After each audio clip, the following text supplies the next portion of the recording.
Hola, ¿cómo están? Bienvenidos. Este es el primer programa, se llama Tertulia Trasandina, para Radio Apruebo de Chile. Estamos muy contentos con esta iniciativa de poder entregarles a ustedes conversación de distintas temáticas. Nosotros somos 3 chilenos que estamos hace ya un tiempo viviendo acá en Buenos Aires. Y bueno, se nos dio la oportunidad de poder hacer este programa y la verdad que nos llena de alegría y de orgullo poder aportar con un granito de arena para lo que son las próximas elecciones.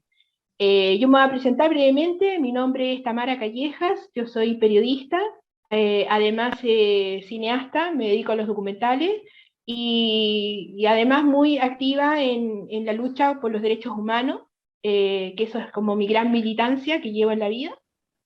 Así que estoy muy contenta de que este va a ser una plataforma, digamos, como para poder solamente conversar de política, sino que además también de otros temas interesantes y que están incluidos hoy, por suerte, en el borrador de la nueva propuesta de constitución.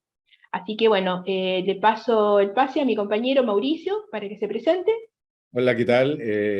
Buenas tardes, mi nombre es Mauricio Arturo Fuentes, soy actor, dramaturgo, director de teatro. Puedo decir que soy un militante del teatro. A través del teatro expreso mis ideas políticas sobre la sociedad, crítica, etc. Digamos, mi territorio el teatro, y de ahí me abro hacia diversos temas. Y en esta oportunidad fui invitado por Tamara para contribuir desde mi mirada, digamos, desde el arte. Me abro hacia las temáticas que vamos a ir exponiendo en cada capítulo, en cada programa. Seba, te doy la palabra. Gracias, Mauricio. Bueno, bienvenidos también a este programa. Estamos aportando y tratando de entender todo lo que está pasando en Chile. Un proceso histórico que se va a vivir el 4 de septiembre, que se viene viviendo ya hace un año, cuando empezó la constituyente, hace mucho antes también, que fue el estallido social, y antes, cuando fue impuesta esta constitución en dictadura, que es la que queremos cambiar para un Chile más justo, más digno. Y también, bueno, yo soy periodista, ya llevo 3 años acá en Buenos Aires, y nuestro invitado de hoy, para poder conversar sobre justamente este proceso histórico que se está viviendo en Chile, sobre principalmente las fake news, que es un concepto que se está ocupando mucho hoy en día, pero que sabemos que es muy antiguo, y también para poder analizarlo, para poder entender su línea discursiva, de dónde vienen también este posicionamiento de la noticia falsa, de la posverdad, no solamente a través de las redes sociales, sino que también cómo se toma la agenda mediática, la agenda pública, cómo va posicionando mentira en este caso de la nueva constitución y así del discurso político. Estamos con Marcel Lermité. Él es el periodista, licenciado en Ciencias de la Comunicación y magíster en Comunicación Política y Gestión de Campañas Electorales. Ha sido consultor en campañas electorales en América Latina, el Caribe y Europa, asesor de legisladores y gobiernos locales en Iberoamérica, y también autor de libros como La reestructura, la comunicación de gobierno en la primera presidencia de Tabaré Vázquez, y la campaña del plebiscito de 1980, donde también vamos a hablar de eso, y también sobre el libro La victoria contra el miedo. Entonces tenemos una persona, un gusto, Marcel, que vamos a conocer de su experiencia, y también nos puede narrar y explicar un poco más este fenómeno que la gente, bueno, nosotros también estamos como muy emocionados de conocer y muy interesados también. Así que, Marcel, te doy la palabra, que también nos pueda hablar en qué estás ahora, dónde estás, en esta nueva experiencia allá en Perú, y bienvenido. Bueno, muchísimas gracias. La verdad que es más que un gusto poder conversar con ustedes. Muy bueno el proyecto de tener una radio a prueba, de estarse ocupando y preocupando también sobre el proceso eleccionario chileno y el plebiscito. Y qué bueno también estar en contacto para mí con personas nacidas de Chile. Yo siempre, cuando en 2017 me tocó hacer una campaña presidencial en Chile, y viví el año entero, estuve prácticamente, te diré que pocas veces viajé a Montevideo, y tuve ahí un periodo también corto que tuve que cortar para ir a hacer las las elecciones francesas, las legislativas francesas. Pero en Chile me sentí como en mi casa realmente. Logramos una gran afinidad con la gente en general, me trataron como, la verdad, que como un chileno más, y es algo que he valorado muchísimo y que he aprendido a partir de ese año en particular, aprendí a querer mucho más al chileno y a entenderlo más, ¿no? Entonces, la verdad que estoy muy, muy contento de estar en contacto con ustedes, y también lo importante de que estando fuera del territorio nacional, estén trabajando también por un proyecto como el Apruebo, que es importantísimo, no solo para Chile, sino te diría que para América Latina entera. Gracias, Marcel. Y ahora, ¿dónde te encuentras? Si nos puedes, como, ¿en qué estás ahora? Conocer también tu estado del arte actual. Estoy en Perú, estoy trabajando en las regionales peruanas. Llegué hace aproximadamente un mes a la región de Amazonas. Es una región que es fronteriza hace frontera con Ecuador y que tiene selva, ¿no? Entonces tiene caminos que son terriblemente malos. Todas las localidades hay que hacer muchas horas en carretera por montañas. Ese tipo de carreteras que uno mira para el costado de la montaña y es el precipicio abajo, pero con un piso, digamos, que es terrible. Y bueno, trabajando para Juntos por el Perú, no tengo problema en decirlo. Los mayores consultores habitualmente no cuentan para quién trabaja, pero en este caso, como tenemos muy buena sintonía con el partido, no nos hace problema. Trabajando para un proyecto de la izquierda peruana que está buscando tratar de que haya un poquito de justicia social en estas zonas que son muy postergadas, ¿no? Acá hay niveles de pobreza que son realmente brutales, gente que vemos que ni siquiera tiene para calzado, que anda caminando descalza en la calle, gente que no tiene asegurada la comida, gente que vive en casas que realmente uno las ve y se nos ponen los pelos de punta, ¿no? Entonces, trabajando para un proyecto que tiene mucho de social, mucho de social. Y con niveles de corrupción, te diré acá también en Perú, que creo que son más altos, o de los más altos de América Latina, un país que tiene una institucionalidad muy débil, muy débil, ¿no? Producto de ello es evidente que la cantidad de presidentes que han caído en los últimos años, en el periodo de gobierno pasado tuvieron 3 presidentes. Y ahora, bueno, Castillo está siendo cuestionado y seguramente, o posiblemente, termine cayendo también, o si no cae va a tener un gobierno que va a estar muy, muy debilitado porque no tiene mayoría en el legislativo, en el Congreso. Así que acá en Perú y escuchando y tratando de seguir el proceso de Chile y de otros países de América Latina también que tienen procesos sumamente interesantes. Parece que está todo que arde en Latinoamérica, o permanentemente Sí, ardiendo Latinoamérica. De sí, manera, tal cual, pero no es de ahora, porque si vos te pones a pensar y mirás lo que fue creo que fue el estallido chileno que fue 2019 aproximadamente, 2019, ¿no? 18, sí, octubre. 18 de octubre. Bien, pero ya en 2019 estaba toda América Latina en llamas. Vos tenías Sí. el estallido chileno, tenías a Colombia en las calles, con una Ecuador. represión que era Ecuador con el tema indígena, tenías a Bolivia también en las calles, tenías medio América Latina que estaba a punto de explotar, y cuando está a punto de explotar América Latina, nos cae la pandemia. Y ahí Claro. nos tenemos que guardar todos en nuestras casas. En elipsis. Y sí, fue muy, muy loco. Yo no sé si no hubiera caído la pandemia, no sé qué pasaba en América Latina, porque en ese momento ardía. Yo me acuerdo haber estado justamente en Chile en el Foro Latinoamericano de Derechos Humanos que me invitaron a exponer, y se hablaba justamente de eso, de que en breve América Latina estallaba. O sea, nosotros estuvimos a un paso de que Piñera cayera Claro, ese año. Nosotros, si no se hubiera firmado el acuerdo por la paz que se firma en noviembre, se venía el paro general, que ya estaba, y Piñera caía. Y eso lo salvó, digamos, y bueno, y la pandemia después lo ayudó, digamos, a poder terminar los 4 años. Es Pero que nosotros, sino que la clase política también lo ayudó, digamos. Chile tiene esta claro, tendencia a privilegiar más el orden que la legitimidad, digamos. O sea, Piñera pudo estar súper deslegitimado, pero finalmente todos van para que se sostenga hasta fin de gobierno, digamos, por una suerte de pánico al caos, digamos, que puede generar una destitución. En eso también son características propias de Chile, digamos. Sí, pero El ¿sabes orden qué, está por Mauricio? encima de la legitimidad. Con respecto a eso, yo creo que ese es un valor de los chilenos. O sea, yo estoy en las antípodas, estoy muy lejos del pensamiento de Piñera. Evidentemente estoy, y es más, hice todo lo posible porque Piñera no fuera presidente y terminó siendo presidente. Pero el valor de la democracia que tiene, perdón, el valor que tienen los chilenos sobre la democracia es muy importante y hace que la institucionalidad sea fuerte.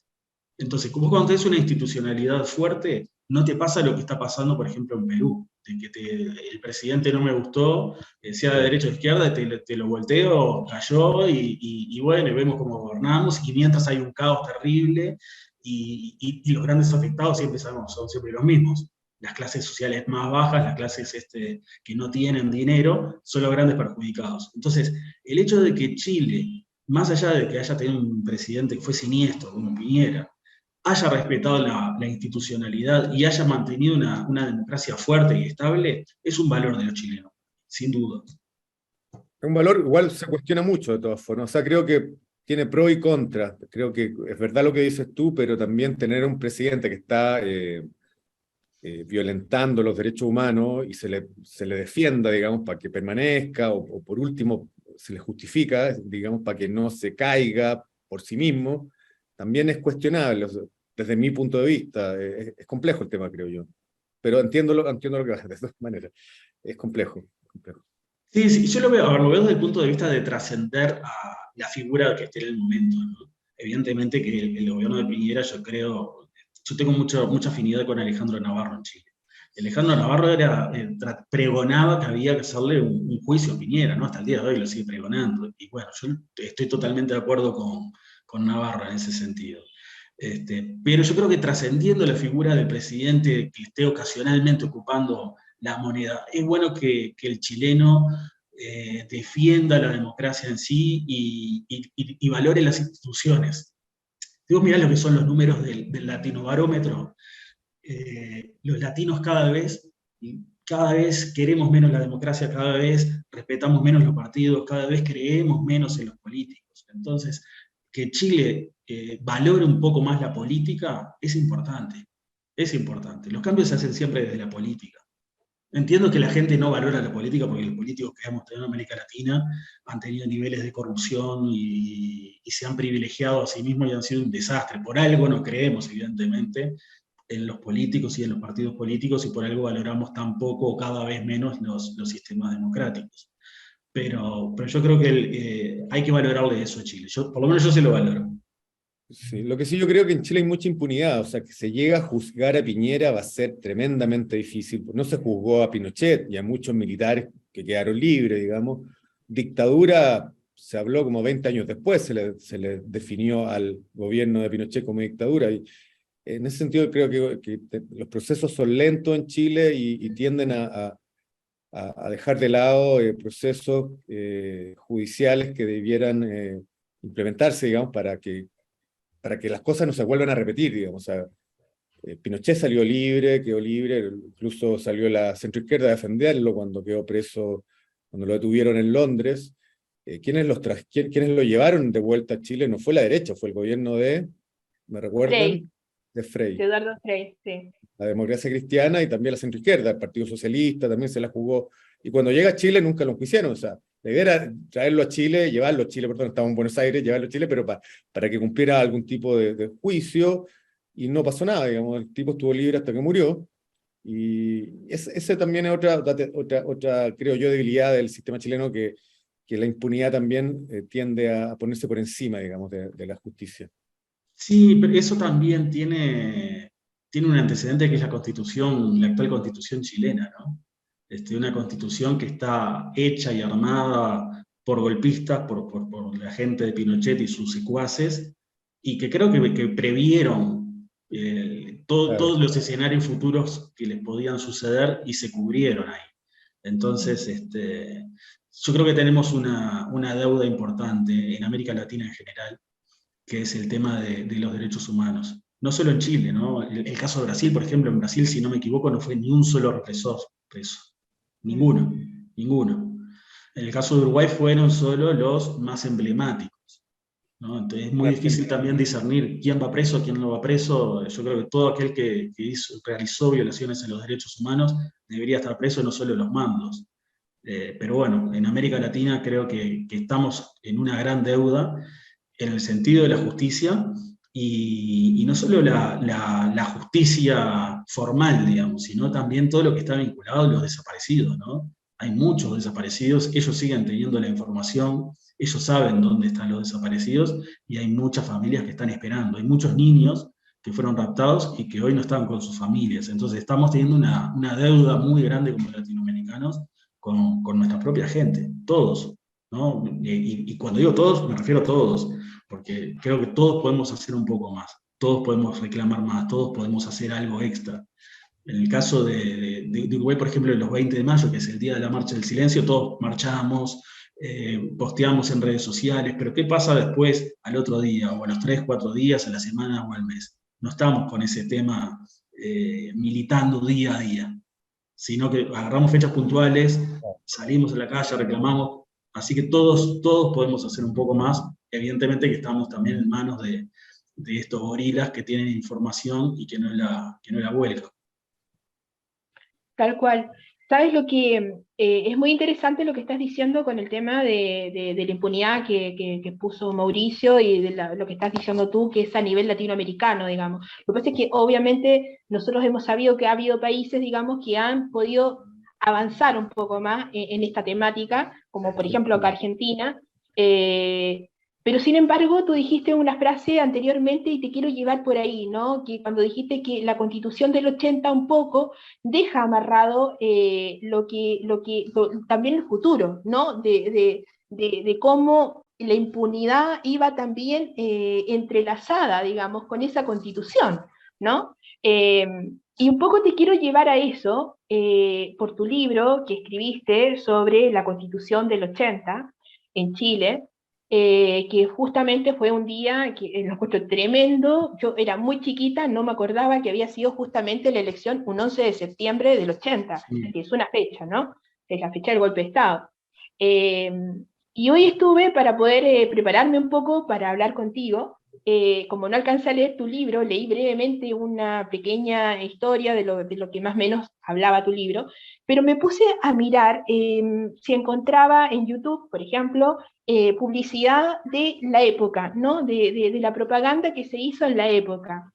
Porque obviamente estábamos en una dictadura, la peor temporada de la dictadura, que parte desde el 73 hasta el 80, que además es donde la mayor cantidad de desaparecidos hay y de ejecutados políticos. La pregunta que te quiero hacer tiene que ver un poco con eso.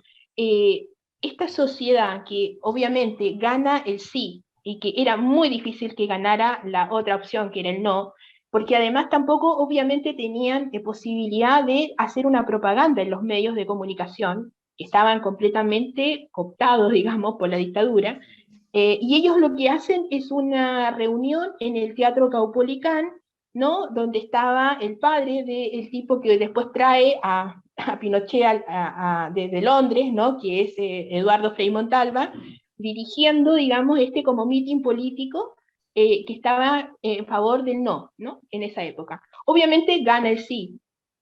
Obviamente la Constitución se aprueba. Dicen por ahí que ha habido mucha ilegalidad, yo no manejo mucho esas cifras, por ahí tú las sabes, que hubo un fraude. Y por otro lado, el sentir de que ese día Pinochet, creo que por primera vez es nombrado presidente de la República, y además entra por primera vez a la moneda que ya había sido restaurada del bombardeo, ¿no? Tiene mucho significado esa fecha, que yo no lo recordaba porque era muy chica en esa época, pero además el simbolismo de lo que hace, porque yo lo que veo en la publicidad de aquella época es que más allá de las ideas, son simbolismos. No hablaban tanto del terror, pero sí de lo que significaba ellos como los que nos habían liberado de este país próspero y mejor, y etcétera, cuando justamente en aquellos años, los 80, fue la peor década económica en Chile. Fue cuando quebraron los bancos y hubo una crisis económica importante. Entonces, en base a eso, perdona que mi pregunta sea tan larga, pero en base un poco a esto, ¿cómo en tu libro, cómo diferencias lo que era la sociedad chilena en aquella época y la sociedad uruguaya en aquella época también, que sí logra ganar la opción disidente, y en Chile no? ¿Tú a qué piensas que se debía eso?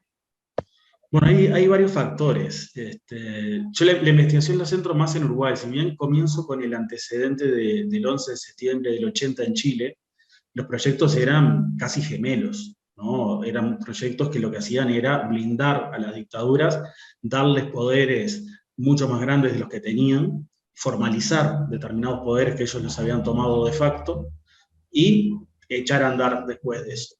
Entonces, ¿qué sucede? A ver, yo no creo que en Chile haya habido fraude, honestamente.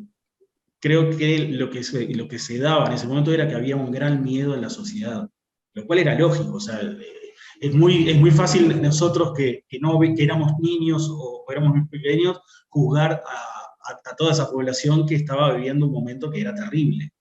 Entonces, había mucho miedo en la sociedad.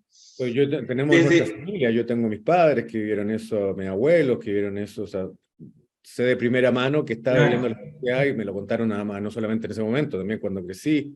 Yo era niño, pero mis padres estaban viviendo eso y bueno, en fin, te dejo seguir, disculpa, quería... Claro, pero a lo que quería ir es que ellos estaban viviendo de repente un terror que nosotros, por un tema generacional, nos lo pueden contar, pero no lo sentimos en la piel, ¿no?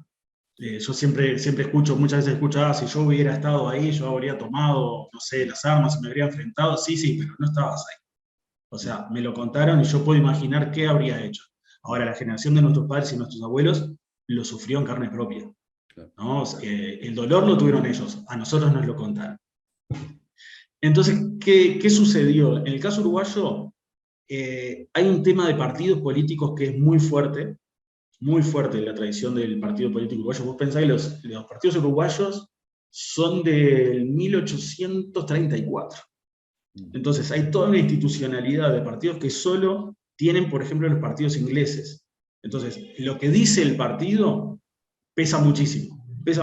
Por más que estuvieran ilegalizados o lo que fuera, pesa muchísimo. Y después había, tanto en Chile como en Uruguay, una tradición de militancia que es muy fuerte, y que en la elección del 80 en Chile también se da, ¿no? Lo que fueron los militantes trabajando clandestinamente, trabajaron como bestias, como decimos nosotros, para poder hacer llegar un mensaje. Vos pensás otra cosa. Yo no recuerdo qué pasó exactamente en Chile, pero en el caso uruguayo estaba habilitada formalmente la propaganda para el sí y el no, pero la del no salía. O sea, te decían, sí, si quieren, pueden pasar, si quieren, pueden ir a las radios, pero vos llevabas el spot a la radio y no te lo pasaban.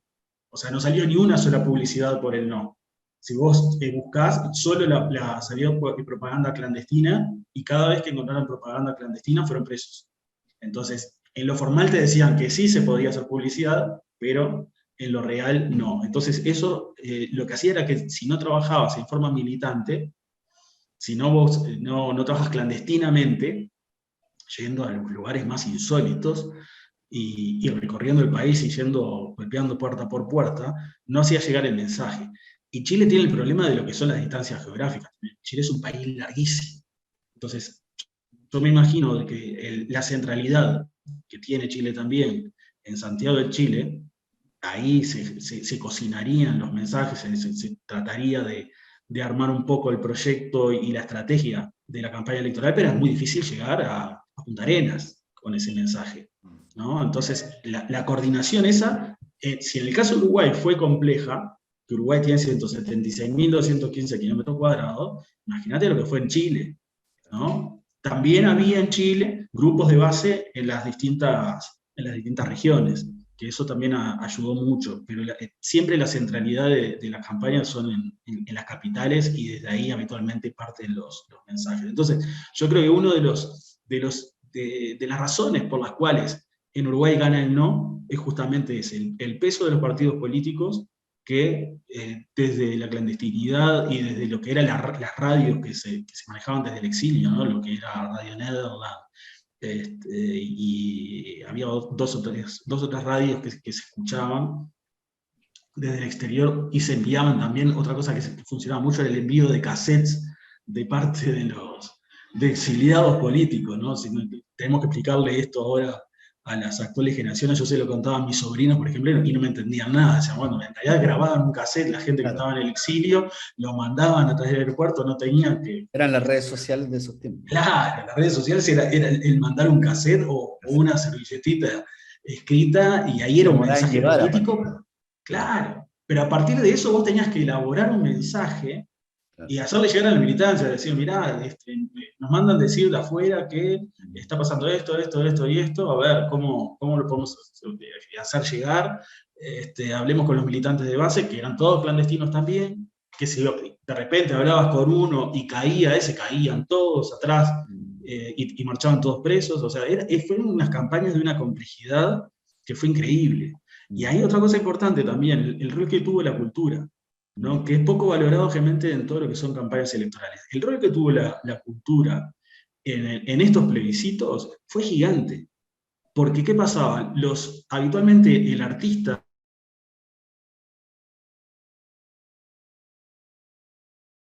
que no lo tienen los políticos.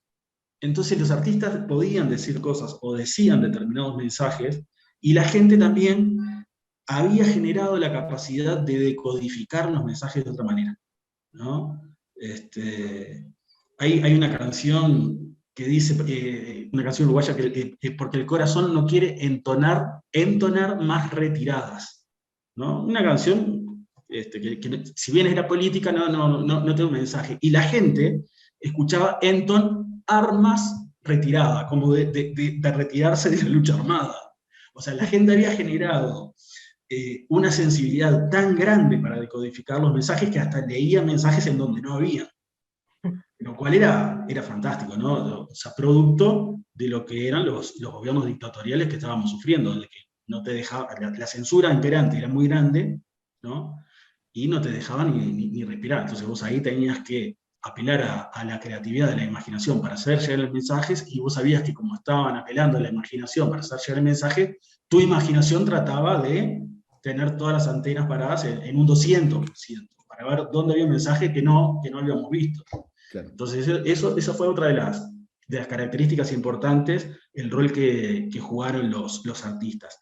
Y una cosa importante también es el tema de los medios de comunicación, que lo hablamos al principio y quedó medio, me gustaría retomar ahí.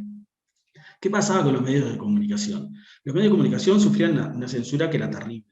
Ahora, pero los trabajadores de los medios de comunicación muchas veces sí eran demócratas. Entonces, meter a todos los medios de comunicación dentro del mismo paquete, sí podemos poner al medio, pero hay que salvar a lo que eran los trabajadores de los medios, que muchas veces se jugaban y publicaban artículos y les caía la censura o les caía la cárcel arriba. Entonces, como también al mismo tiempo sabías que te podía caer la cárcel arriba, funcionaba lo que era la autocensura, y de eso se valía muchísimo los gobiernos dictatoriales. Saber que te presionaban en el medio, vos decías, está bien, ¿hasta dónde puedo escribir? Y ya vos mismo te empezabas a censurar, y se creaba una cultura que estaba bastante compleja. No solo ese tipo de censura operaba, sino también la desfinanciación de los medios de comunicación, ¿no? Vos de repente, sucedía en casi todos los países de América Latina, que venían los militares, requisaban los diarios, que la gente de esa época se informaba por básicamente diarios y la radio, te requisaban los diarios y te los rompían. Entonces te hacían perder un montón de plata, y ahí no estamos hablando de medios millonarios en los que atacaban. Realmente los medios más grandes de cada país fueron funcionales a la dictadura. Estamos hablando de los medios que podían hacer un determinado tipo de resistencia política y social.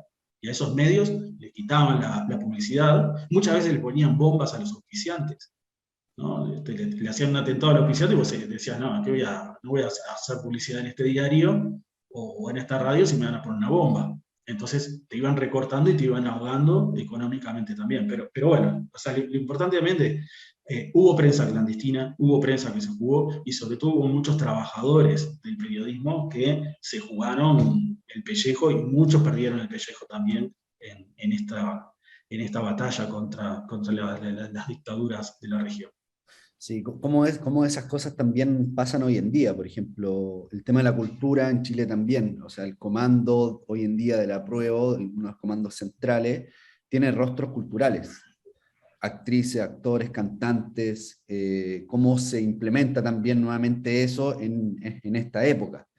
Eh, Sí, eh, ahí es importante, ¿qué pasa? Los que hacemos estrategia política, mm, muchas veces apelamos a lo que nosotros decimos la cultura del espectáculo, ¿no? Nosotros sabemos siempre que hay un núcleo duro que nos va a votar, claro, ¿no? A cualquiera de los dos, al apruebo o a los chicos estos del rechazo. O sea, hay un grupo que te va a votar y ya sabemos que te va a votar y que está informado, y esa gente no nos interesa tanto, nos interesa sí nutrirlos de información, claro. que tengan información, pero información un poco más detallada para que defiendan mi propuesta, ¿no? Pero ¿cómo le llego, y sobre todo en esta campaña en particular, cómo le llego a todos aquellos que están alejados de la política, que no te miran el informativo, que no te escuchan un programa de radio, que no están dispuestos a leer sobre política? Mm, Entonces, ahí yo lo que tengo que hacer es llegar a través de lo que denominamos la política del espectáculo, ¿no? Yo sé que a mí, como político, no me va a escuchar nadie. Ahora, yo sé que de repente si Tamara hace un documental y está bueno, la gente lo va a ir a mirar para entretenerse y divertirse. O lo claro. mismo Mauricio, si me escribe una obra de teatro, también la gente va a decir, mirá, la obra estaba buenísima y ya le metiste el mensaje adentro. Claro. Entonces, apelamos a lo que es la política del espectáculo para hacer llegar los mensajes. Lamentablemente, después que pasan los procesos electorales, muchas veces nos olvidamos un poco del rol de los artistas y lo vamos a buscar para la próxima campaña, ¿no? Exacto. Pero la cultura en lo que es las campañas electorales y en los procesos políticos en general, tiene un rol fundamental. Claro. Fundamental. Antes, Llegan a porcentajes a segmentos de la población en donde el político no llega. antes de darle la posta a Mauricio, claro, de hecho los rostros de la cultura principalmente son personajes de las teleseries que pasan por los canales tradicionales. Justamente esta estrategia a través de ese rostro conocido que ve el señor, la señora, la familia a las 2, 3 de la tarde cuando está almorzando, es el que sale a decirle que el apruebo trae esto, trae un poco más de Claro. esperanza que el rechazo. Es como se... Y también algo que me quedó dando vuelta, el tema del financiamiento de los medios de comunicación, cómo los grandes grupos también financian a estos medios distintos, que hubo un caso hace muy poco en Chile, que es La Red, que es un medio tradicional en Chile que comparte la pantalla con otros 3 o 4 más, y que hoy en día está en crisis económica, y que los grandes rostros, que eran un poco más progresistas dentro de la televisión chilena, se terminan yendo porque no hay financiamiento y también todo el aparato de los trabajadores y trabajadoras. Entonces, esa modalidad sigue operando. El tema es que muchas veces la gente no se percata, pero está ahí in situ. De hecho, Juan Sutil, que es el actual presidente de la CPC, que son de los empresarios en Chile, el más político, el vocero de ellos, dice, en un momento advierte a la Red Televisión porque tenía una parrilla un poco más distinta, más pluralista, más crítica, que le advierte que en cierta forma él va a retirar, puede llegar a retirar su anuncio de su empresa. Y eso fue impactante porque era el primer empresario que lo hizo en pantalla pública. Venía pasando hace mucho tiempo, pero lo hice en pantalla en la pantalla grande, perdón, en la pantalla chica por los medios de televisión. Fue como, bueno, ahí está, es real, eso pasa. Pero eso fue una de las experiencias que pasó y que sigue pasando porque el canal sigue siendo en crisis, y eso que sus dueños son norteamericanos, son de Estados Unidos, son gringos, pero aún así venían con una parrilla distinta, más plural, más crítica, y los terminaron ahogando obviamente porque sacaron la gran empresa su financiamiento.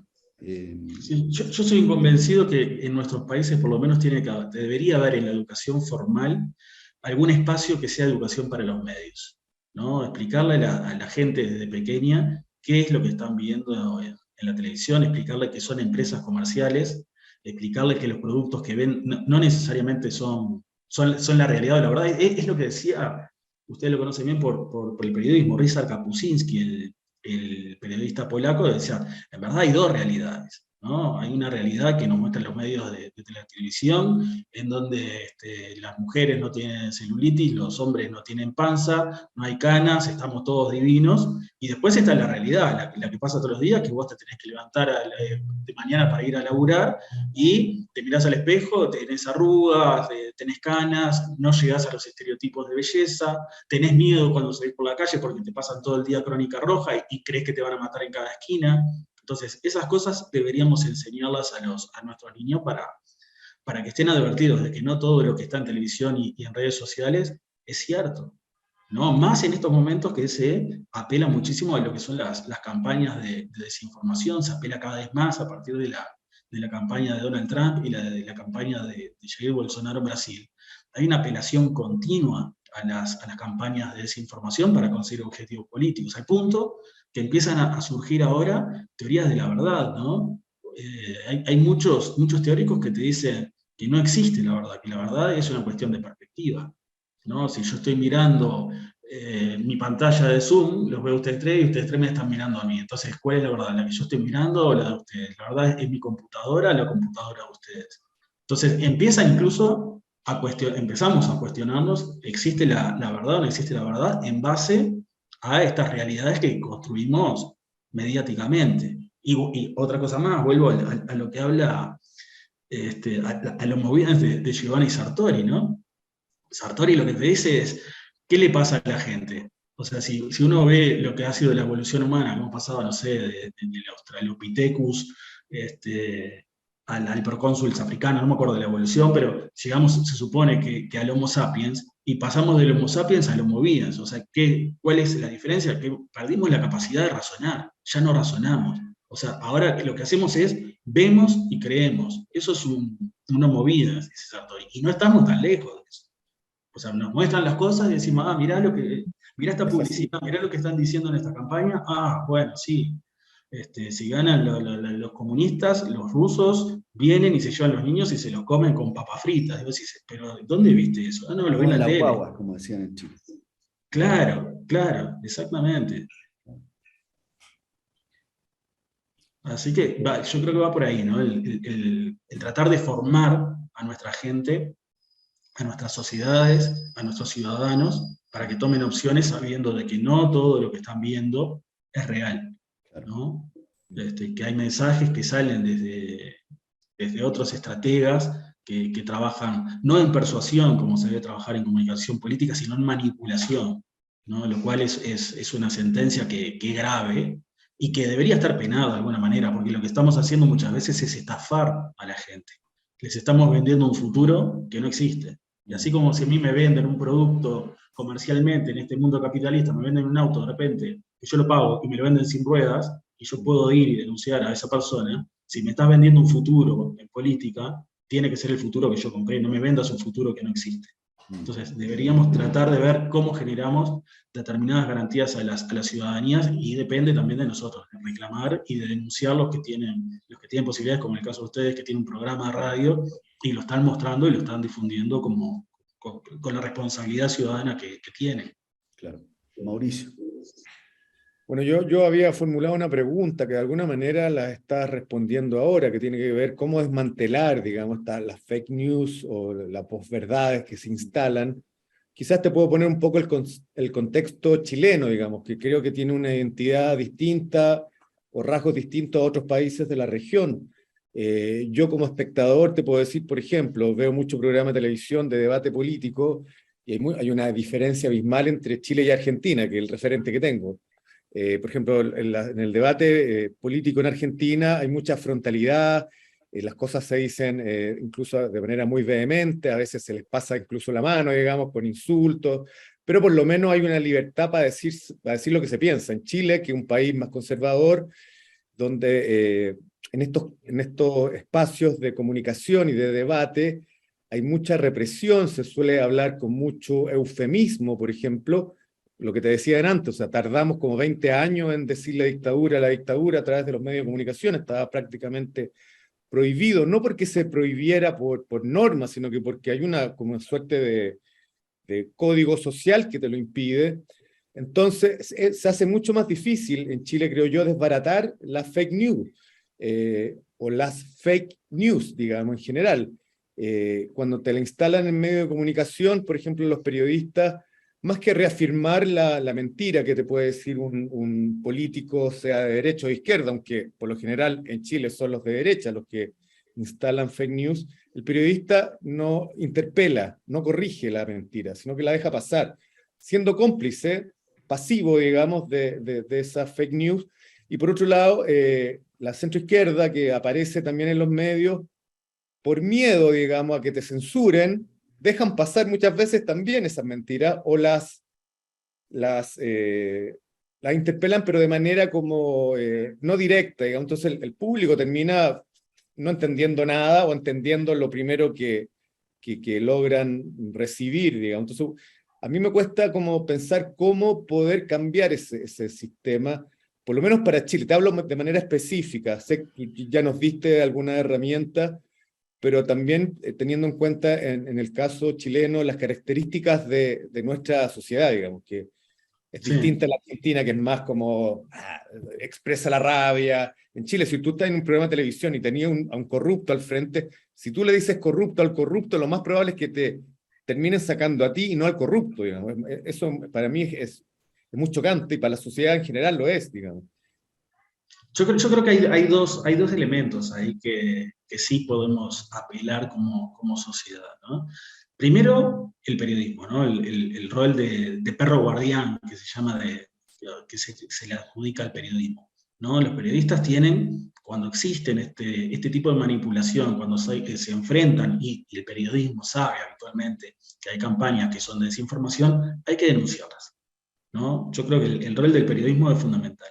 Ahora, evidentemente que también hay un juego perverso acá, porque en el caso nuestro, por ejemplo, en este espacio sí podemos denunciar, pero muchas veces vos sos un trabajador que querés denunciar determinada práctica, pero estás dependiendo comercialmente o económicamente de un patrón que es el dueño del medio de comunicación. Y si vos haces determinada denuncia en el medio de comunicación, posiblemente te quedes sin trabajo y después nadie se va a acordar de vos, ¿no? O sea, te van a decir, sí, mirá, Mauricio, sí, aquel que hizo la denuncia se quedó sin trabajo. Entonces, claro, el resto de los periodistas, ¿qué van a hacer? ¿No? O sea, volvemos a lo que eran los medios en la dictadura, a la autocensura para no molestar al patrón de turno y conservar nosotros los trabajos que tenemos. Es difícil de juzgar. Yo creo que de todas maneras habría que denunciar. Ahí los sindicatos de periodismo tienen un rol muy importante, ¿no? De amparar a sus trabajadores y que no se los toque por este tipo de iniciativa.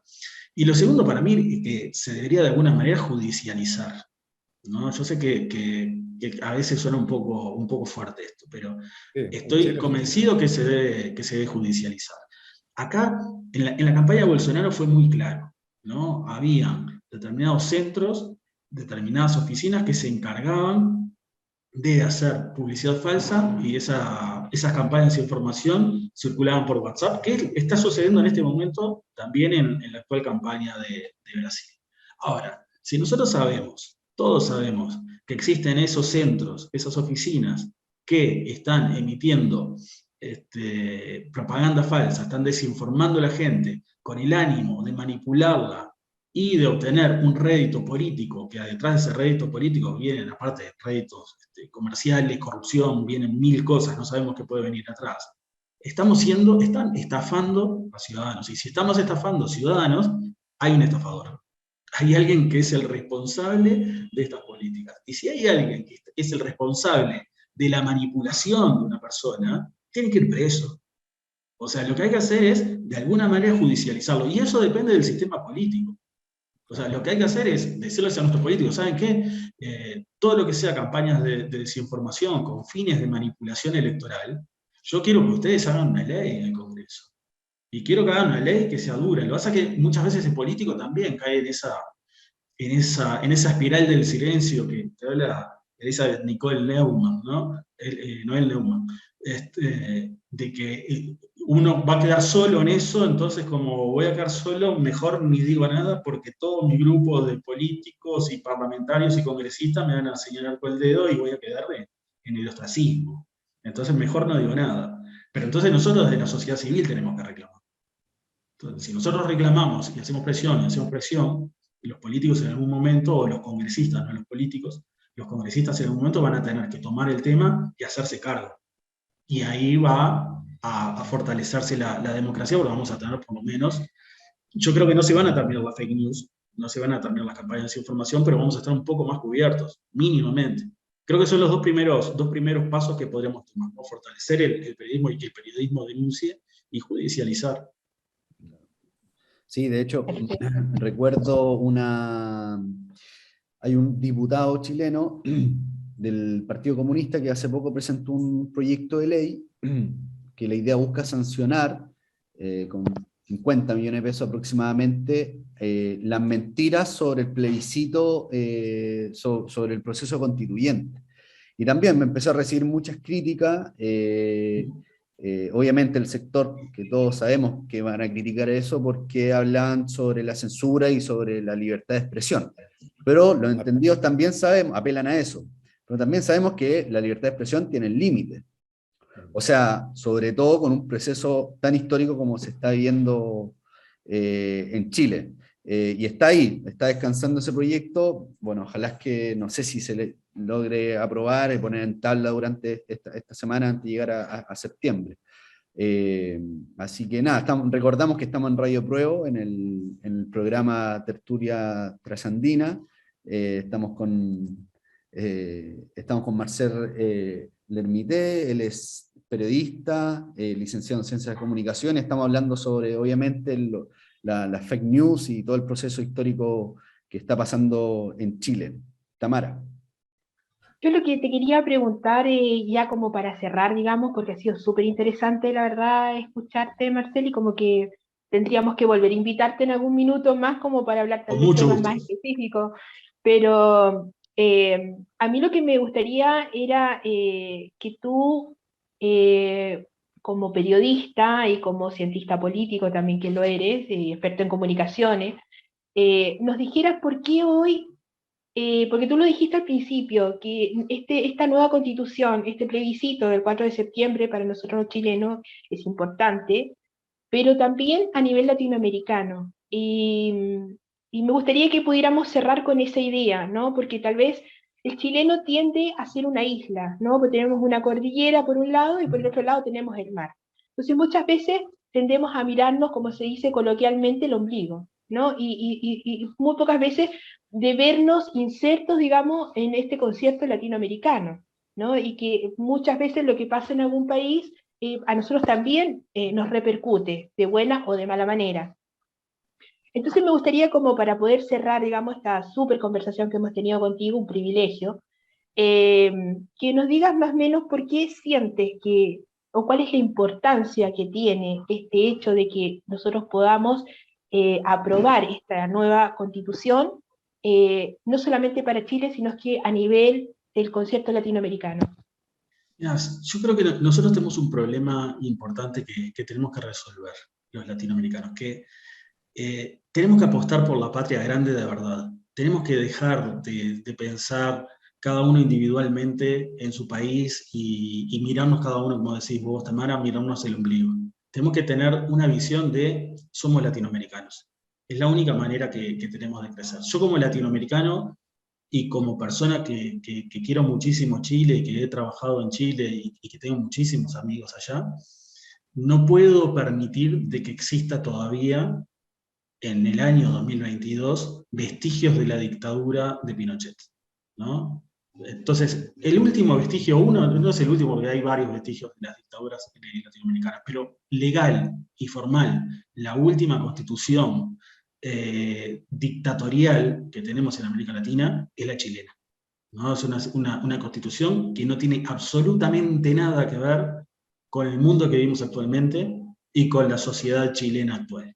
Entonces, Chile no se merece eso, pero los latinoamericanos tampoco nos merecemos eso, ¿no? Si nosotros apostamos por una patria grande, una de las primeras cosas que tenemos que hacer es erradicar la constitución pinochetista. Bueno, fantástico. Te agradecemos, Marcel, por esta entrevista que estuvo buenísima. Agradezco a los compañeros, a Mauricio, a Sebastián. Este es nuestro primer programa, así que estamos muy contentos porque esperamos que podamos tener muchos más y con temas muy interesantes también. Y quiero recordarle a todos los que nos van a, nuestros futuros y auditores, y que nos vean también por la página de YouTube, que también tiene la radio, que estamos también en Instagram, nos pueden buscar como @radiopruebo.cl o @radiopruebo. Eso, y que nosotros también vamos a abrir alguna red social con el nombre de nuestro programa, Tertulia Trasandina, y en algún minuto tal vez lo hacemos en vivo y así podemos tener también un bagaje, digamos, sería súper interesante con la gente que nos ve y poder escuchar preguntas y qué sé yo, algún feedback interesante. Pero siento que estuvo muy lindo el programa, estoy muy contenta, me llena de orgullo porque es algo que veníamos pensando hace tiempo, de poder desde acá, digamos, aportar de alguna manera. Nosotros venimos organizándonos desde el estallido social, que veníamos recién llegando acá a Argentina, y nada, agradecer a Sebastián que justamente haya hecho ese curso y que te haya conocido, y te dejamos invitado con señal cuando puedas para un próximo programa y así podemos seguir conversando. Sí. Bueno, yo más que agradecido de la invitación y de poder compartir con ustedes. La verdad que yo pasé fantástico y quiero valorar que hay pocos espacios así para poder reflexionar en profundidad. Así que los felicito por el programa, estoy seguro que va a ser un éxito absoluto. Y vuelvo a subrayar lo que les decía, ¿no? La importancia que desde fuera de fronteras estén haciendo el trabajo que están haciendo en favor de Chile, ¿no? Así que eso también sí los agradezco mucho. Gracias, Marcelo. Gracias. A ustedes. Nos vemos. Nos vemos. Chao. Chao. Chao.